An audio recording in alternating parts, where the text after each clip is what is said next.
we'd like to take you on a little bit of a different journey of disruptive practices in the research libraries. We'll talk about a study that we did with our serious, as we call them, researchers at Cornell using ethnographic methods.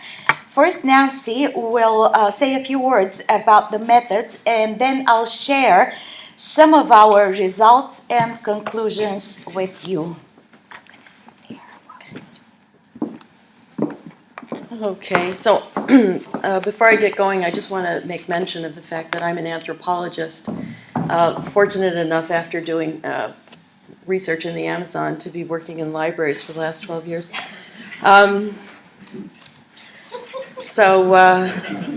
Apropos of nothing.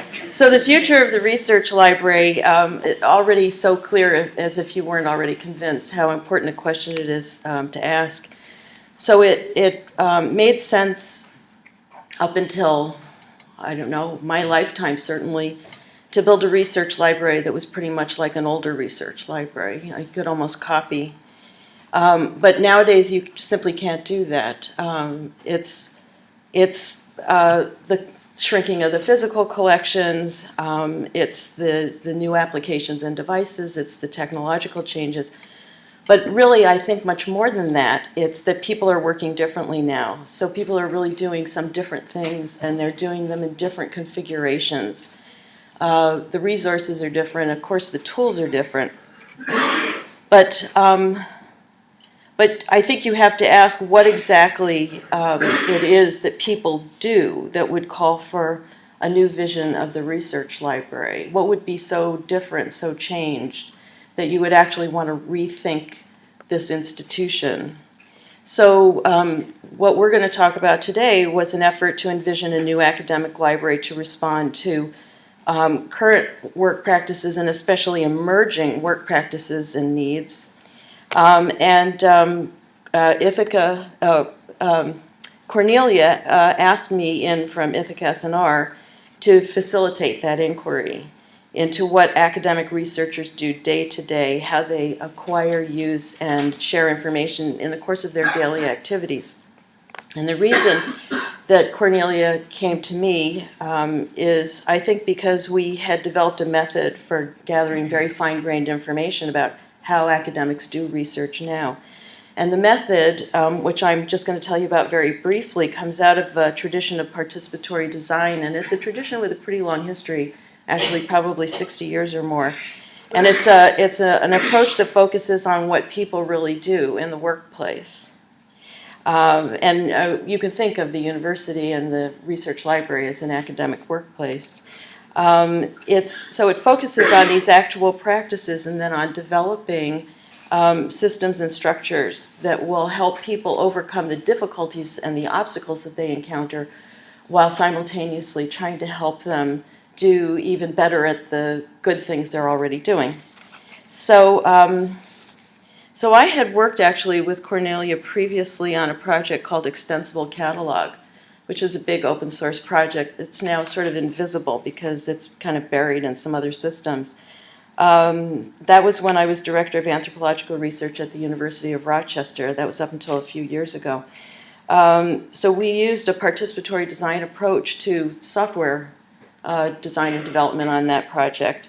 And we had done research at 4 universities. Cornell was one of them, and Kornelia was one of our partners.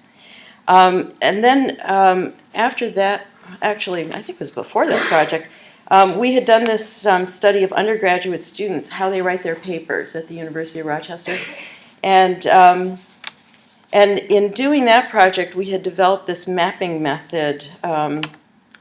I had stolen a method used by Michael Moffat that he describes in a book called Coming of Age in New Jersey, and applied it. We just got students to map their movements through the campus or wherever they were on a day, and then we asked them about that the next day.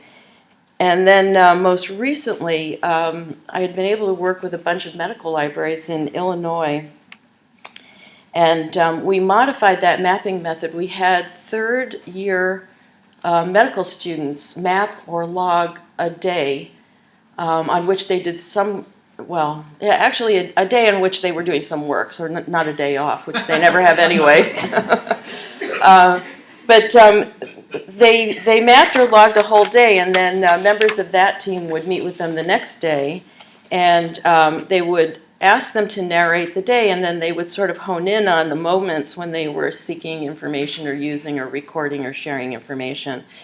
And that project generated a huge amount of insight into the integrated use of information across a lot of different spheres of student life, and that would be clinical work, which could have been in hospitals and clinics around Chicago and other parts of Illinois, but also studying for exams, which consumed an enormous amount of time, eating, watching TV, you know, all sorts of things that people do in which they will use information, seek information, share information.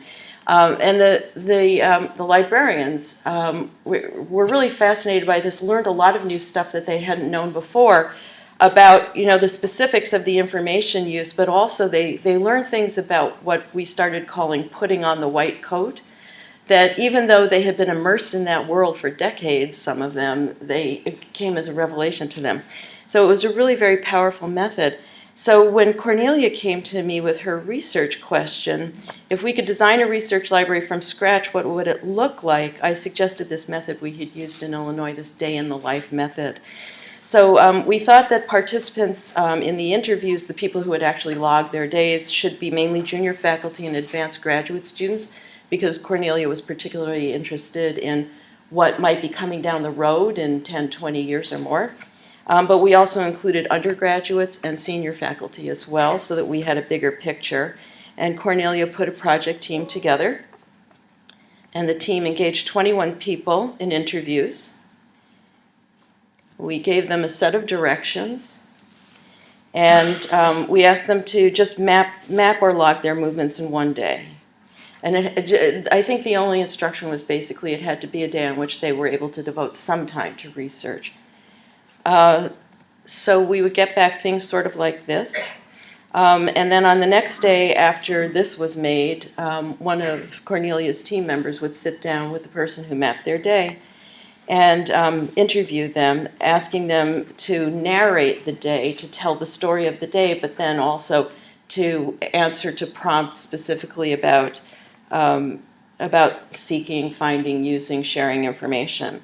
And I want to point out that there was no distinction made between academic and non-academic activities or information uses, which I think proved extremely helpful in the final analysis, which you'll hear about from Kornelia. So in projects like these, data gathering is really only the beginning. I'm always so distressed when people think, well, I've gathered my data, I'm done now. Because after that, you know, you have to spend really a huge amount of time analyzing it and interpreting it. And that's what Kornelia's team did. We brought two tools to them to help them draw connections between, on the one side, the things that people were actually doing, and on the other side, the things that the library is and could be. So, so the tools that we brought provided a link between findings on the one hand and models for the future on the other. And I'll turn it over to Kornelia now to tell you more about that.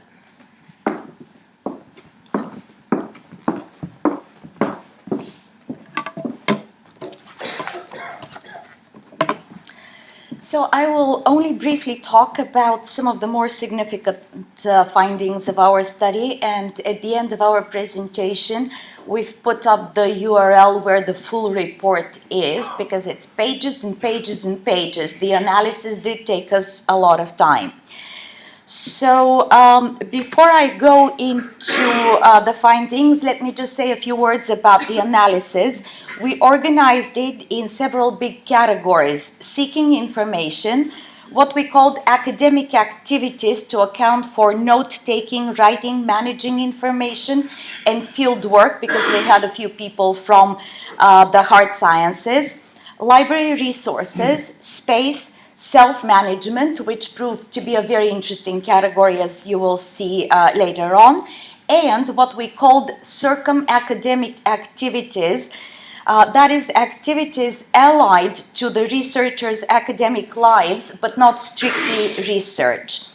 Throughout all the sections, we coded for three other categories: obstacles, Brainwork, and technology, since they ran through all of the other categories. So here are some of the major themes in the category of seeking information. Uniformly, our participants described information seeking as fluid and continuous. Many of them talked about their nearly uninterrupted, somewhat interrupted by sleep, information consumption, driven sometimes by habit, sometimes by the need to occupy themselves during gaps in their day, and sometimes by a deliberate effort to stay ever more current in their field. They also explicitly distinguished between search and research. This difference was clearly expressed by a senior faculty member in the study who corrected the interviewer several times when she referred to their searching as research by saying, "This is search, this is not research. Research is different." And although not always in those words, many of our participants noted the inherent messiness of searching for information, the effort it takes, and the fact that it's an iterative process with no clear closure. It is comprehensive, but not necessarily systematic. Interestingly enough, it also emerged as something that library science may not be entirely well equipped to solve, as this next quote illustrates, which is probably my favorite quote from the whole project. For all its comprehensiveness, the search process we found is also highly idiosyncratic, which is somewhat connected to the idea of messiness. And this is one of our major findings. Our subjects had developed ways of searching for information that simply worked for them, and it didn't matter whether they were objectively the most efficient ones or not. Interviewees were simultaneously comfortable with the efficiency or inefficiency of their search methods, and self-conscious that search remained messy and labor-intensive. Because search is only a starting point for them, not a final objective, their systems are often good enough for them. We, of course, collected an enormous amount of data on the exact search methods and tools our interviewees used, but in the interest of time, I'm not going to go into all of them. What is worth mentioning, though, is another of our findings, that is, information evaluation is multi-tiered and constant. Researchers skim material to evaluate its relevance, then they decide on relevance based on their goals, whether it's for teaching or for research, for instance. They also evaluate based on authority and currency, and the methods of evaluating those differed, but citation patterns, both backward and forward, emerged as one of the most important ones. Let me now say a few words about the major themes that emerged around what we termed academic activities: writing, note-taking, managing information, and fieldwork. These included, first and foremost, the importance of connectivity. Connectivity supports the ability to work in any location and the rapid switching between tasks, information, tools, and applications. One of the most interesting aspects of connectivity is the impact it appears to have on collaboration. Working with others was continuously mentioned by our subjects and was almost always referred in the context of writing. As new technologies and software evolve, the way in which researchers connect and collaborate on writing projects changes, at times driving choices in technology. With the number of choices in how to work with others increasing, there's rarely any one application or system that is adequate for the tasks at hand for all team members. Instead, researchers often use a mashup of whatever systems they know will work best for them at that particular time for that particular project. In our interviews, note-taking emerged again as highly individual and personalized activity dependent on location, purpose, and context. And perhaps one of the less expected results, at least for us, in terms of information management was the fact that email was used as information management tool. In our analysis of the data, we were struck time and time again by the explicit difference between search and research that our subjects made. And research included what we labeled brainwork, thinking, making sense, and ultimately producing new knowledge. Themes that emerged regarding brainwork included the relationship between writing longhand and deep thinking, strategies that interviewees use to enhance motivation or avoid cognitive depletion, different environmental or time of day even preferences for mindless work and work that requires real thought, as well as the need to sometimes eliminate technology to focus.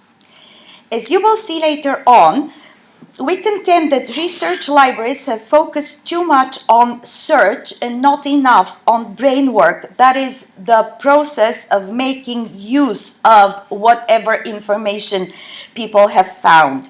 Yes, it is important to find the information, but what you do with it is an area that we see as a potential role for libraries.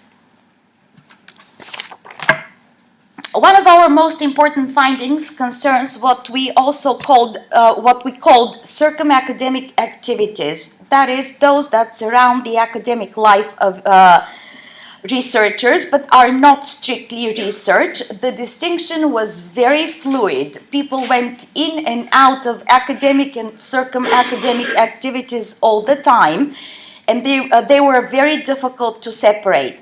Generally, these activities may include information seeking and sharing, and academic discourse and networking, either virtually or in person.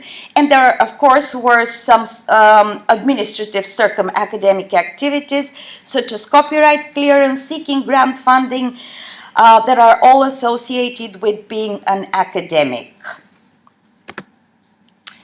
References to the library and library resources occurred throughout our interviews. There weren't particular surprises, at least not for us. And perhaps the most notable finding, again, not a surprise, is worth mentioning. The library is often thought of as a place for refuge and, in a sense, especially for the much-needed brainwork.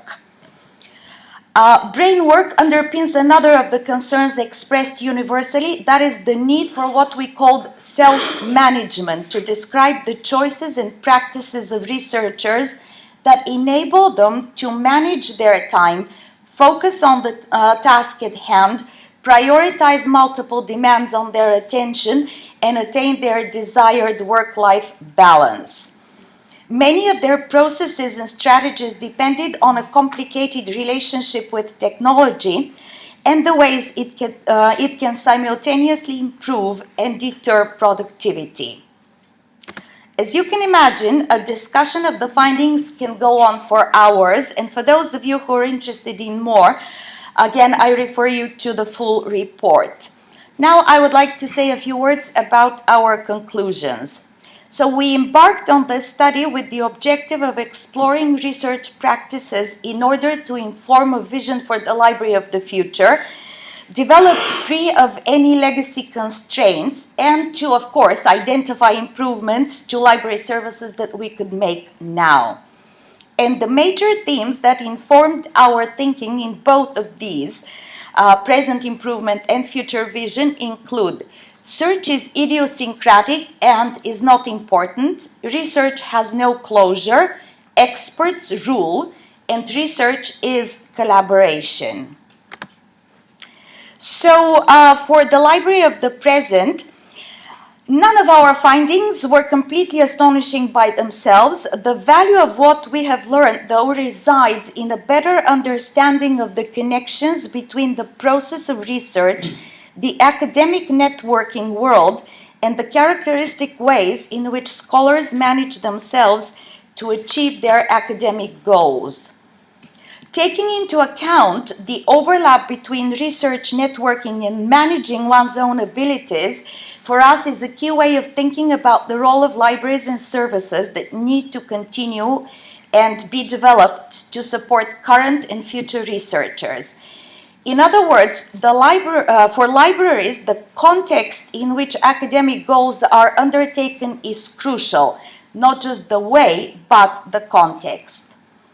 So we were overall impressed with the pride with which study participants described their diverse and idiosyncratic research methods, and somewhat surprised by how frequently they made deliberate and informed choices of methods and tools that sometimes made their work more difficult or complicated. And this we saw as both our challenge and opportunity. Idiosyncratic practices will remain, and instead of focusing on systematic exhaustion of efficient search methods and possibilities, the library has a real opportunity to facilitate the connections between those overlapping spheres of academic work. In other words, we see the library as a hub that effects connections and supports networking instead of simply focusing on discovery systems.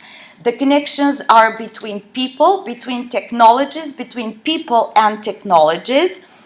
And I'm not saying that we should not focus on improving our discovery systems. Of course, we should do that. But affecting the connections between experts and technologies is what we saw as an area of improvement. And, of course, connectivity and flexibility is really important because researchers use myriad tools and processes to accomplish their work.